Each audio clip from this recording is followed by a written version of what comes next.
The golden era muscle cars are remembered for many reasons, but nothing defines them more than their unapologetic power. The thundering V8s, the smell of unburnt fuel, the deep exhaust rumble echoing down a suburban street. These were the sounds and scents of American confidence. But beneath the roar, something else quietly set certain cars apart. Some muscle cars were loud not just in voice, but in color. And among them, the Mopars, Dodge and Plymouth in particular, stood out for their daring, high-impact hues that defined the era's most expressive machines. These colors didn't just coat the cars. They became a statement of identity, a rebellion against the mundane.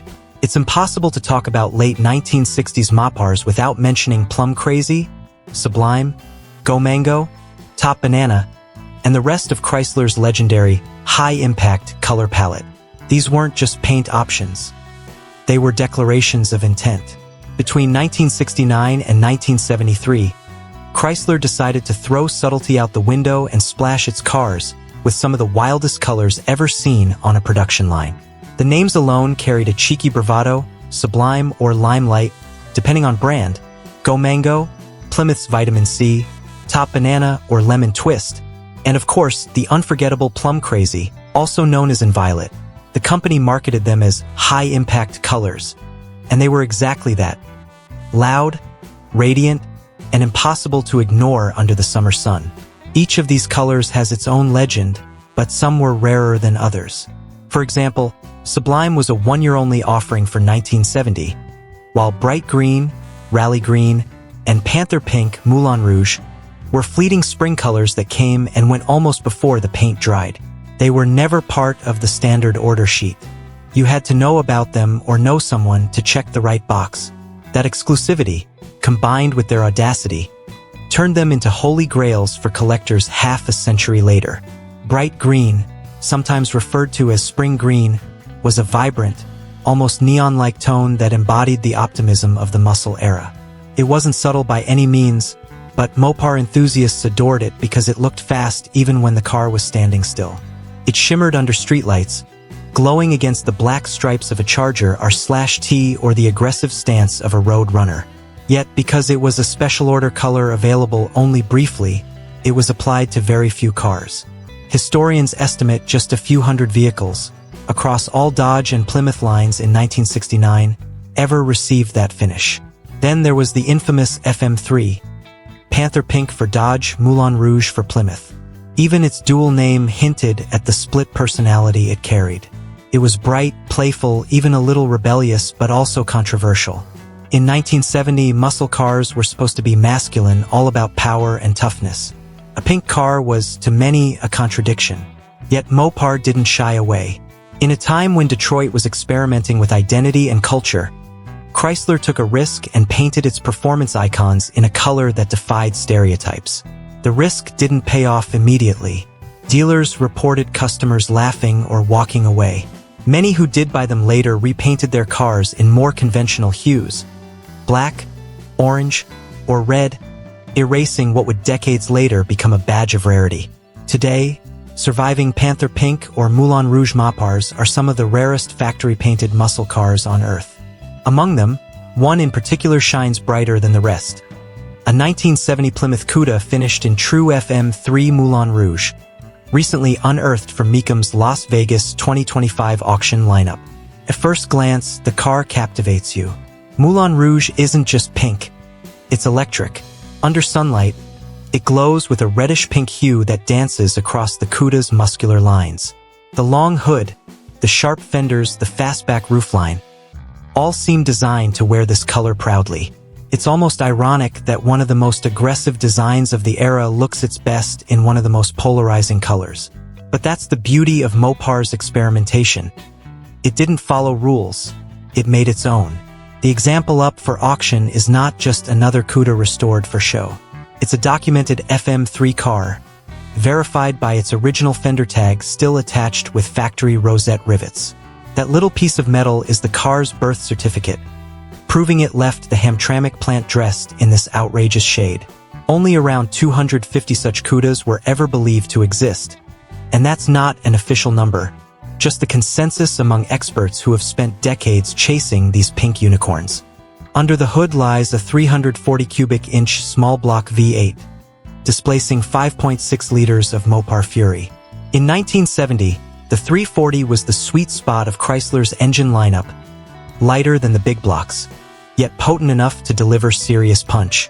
It was engineered for balance, offering excellent power-to-weight ratio and rev-happy personality that made the Cuda handle with surprising agility.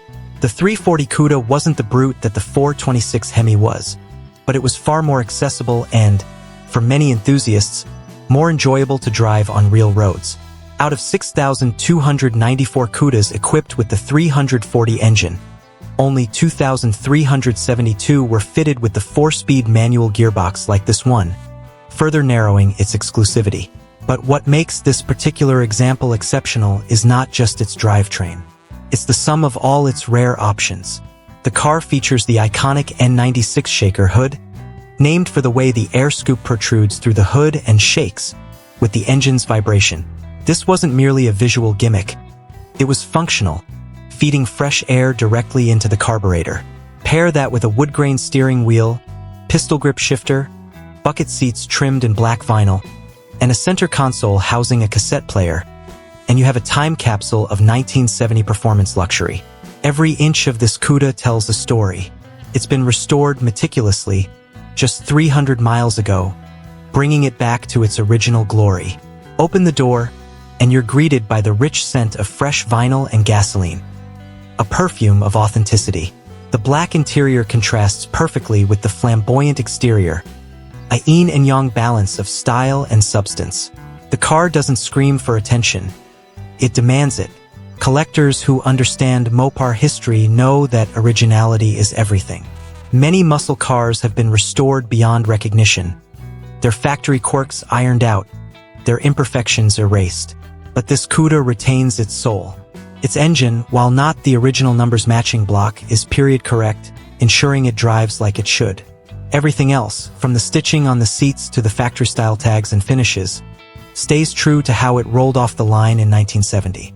To appreciate why this car matters, you need to understand what 1970 meant for Plymouth and the American auto industry. The muscle car era was at its peak, but the shadows were already gathering. Insurance premiums were rising, emissions regulations loomed, and gas prices were beginning to stir unease. Manufacturers were throwing everything they had into making 1970 their most memorable year. For Plymouth, that meant introducing the E-body Cuda, a shorter, wider, meaner cousin to the Barracuda that had come before. It was a statement piece, and in Moulin Rouge it was nothing short of defiant. Imagine seeing one on the street back then. Amid a sea of earth-tone sedans, a bright pink muscle car with a shaker hood must have looked like a UFO on wheels. Some laughed, some admired, but everyone remembered. That's the thing about color. It can be polarizing, but it's never forgettable. And Mopar's decision to offer such wild shades gave its cars a personality that transcended the mechanical. Fast forward 55 years, and what was once dismissed as too feminine is now one of the most coveted factory finishes in the classic car world. Collectors pay premiums for authenticity, and FM3-coated Mopars have become showstoppers at auctions. It's ironic. The same color that made these cars hard to sell new now makes them irresistible. That twist of fate encapsulates the strange beauty of automotive history. Yesterday's outcasts often become today's treasures. Mecum hasn't released an estimate for this Moulin Rouge Cuda yet, but those who follow the market know where it's likely to land. In recent years, the top sales for pink Cudas have crossed the six-figure mark with ease. The most expensive to date was an original AAR Cuda that fetched $308,000 in early 2023, while a similar 340-equipped hardtop sold for $176,000 later that same year. Given its rarity, provenance, and restoration quality, this Moulin Rouge 4-speed could comfortably sit between those figures. But beyond the price tag, this car represents something far greater. It's a tangible reminder of when carmakers had the courage to take risks, to paint their creations in colors that mirrored the vibrancy of the times. It's also a symbol of how cultural perceptions evolve. What was once considered unconventional or even laughable now stands as a proud emblem of individuality. The FM3 color code may be just a line of alphanumeric characters stamped on a fender tag, but it carries weight. The weight of memory, design daring, and a slice of American optimism. Cars like this Moulin Rouge Cuda are artifacts of that optimism. Rolling sculptures from a time when engineering met emotion without compromise. Looking at it today, you can't help but wonder about its first owner. Who ordered this audacious color combination back in 1970? Was it someone confident enough to defy trends, or simply a Mopar fan who appreciated uniqueness? Maybe it sat under showroom lights in a small-town dealership, drawing curious stares before finally finding a home with someone who understood its character. Decades later, after surviving repaints, restorations, and the relentless passage of time, it stands again as a work of art, reborn but authentic. Every car has a story, but few tell theirs as loudly as this one. The Moulin Rouge Cuda isn't just a vehicle. It's a statement from an era that celebrated excess, speed, and style without apology. It's the kind of car that stops you in your tracks, not because it's the fastest or rarest, but because it embodies a spirit that no longer exists in today's sanitized automotive landscape. In an age where modern cars are muted in color and personality, the Moulin Rouge Cuda serves as a reminder that cars were once rolling expressions of freedom. The muscle car era wasn't only about horsepower.